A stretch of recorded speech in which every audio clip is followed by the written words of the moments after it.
Welcome back to the Hill Update. I'm your host, Dean Allison. Joining me on the show today is Dan Mazier, Member of Parliament for Dauphin-Swan, River-Neepawa. Just before we were breaking, we are just talking about some of the effects. I mean, we got a report saying that it's going to really affect the economy. Not only are people getting less, and we're going to talk about emissions in a second, but it's also going to be working towards destroying the country in terms of actual GDP. Any thoughts on that? Yeah, like it impacts the cost of energy, and which is the base of everything, especially what we do in rural Canada.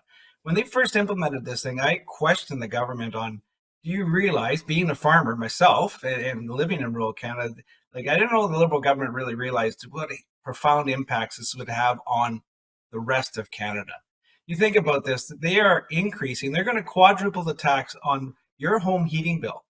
So if you're a local utility and you live in Ontario, I live in Manitoba. So Manitoba Hydro, if they came out and said, we're going to quadruple your energy costs in the next 5 years, there would be, mass chaos on the streets. Yet this government is telling every province that they're going to quadruple your energy bill in the next 5 years, and there's just crickets from anybody. Like, people just don't realize the profound impacts that's going to have just on the energy bill. Never mind about everything that uses energy, such as the farmers that grow the food, the grocers that store the food, the people that ship the food, right? And the consumer that ultimately pays the price. It's going to have a profound impact, and it's going to make things less affordable as we know it today. So you've done some excellent work in trying to shed some light on the Net Zero Accelerator Fund. So the actual name of the fund is, and let me quote this from the Canada's website, Government Canada website. It's called the Net Zero Accelerator Initiative. Invites forward-looking Canadian companies to contribute to Canada's global leadership efforts by meeting its ambitious target of reducing GHG emissions by 40 to 45% by 2030 and achieve net zero by 2050. So I'm going to guess that many Canadians have never even heard of this fund. Let's watch a quick video, and then I want to come back and discuss this fund.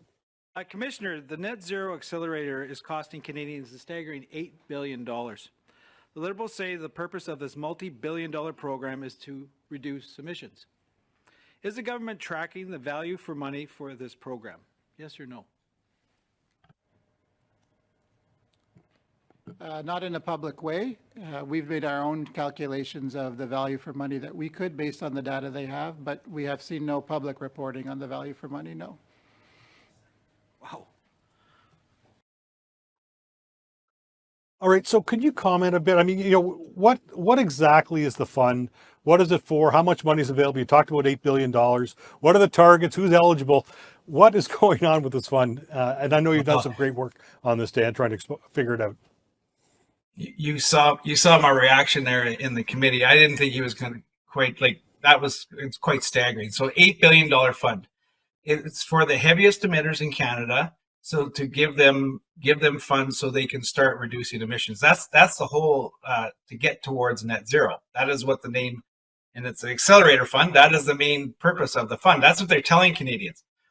So we actually, but meanwhile, the commissioner did a report. And here's what we found. There was over 70% of the projects gave no commitment to reduce emissions. And this is a fund that's supposed to reduce emissions. That's what it's actually about. They're double counting, potentially double counting on how much they're going to reduce. And they're also inflating the numbers that they said they were going to reduce. So this is what the commissioner's report found, right? And meanwhile, this is over $8 billion. There's $4.5 billion committed out the door, and another $3.5 billion that they're applying for. But these companies, as we got digging into it, they're foreign. They're not even a Canadian company to reduce emissions, and multi-billion-dollar companies. So it's nothing more than a slush fund, and they won't even tell us the target now. It's interesting you brought up the word target. They won't. They're saying that's cabinet confidence. They don't even. The government will not tell us the target of this fund, an $8 billion fund. So 40 seconds left. Just quickly, then, do small, medium-sized enterprises, can they access this, or is this really only for large companies? Well, we don't know. It looks like there's multiple, like $800 million to a foreign company.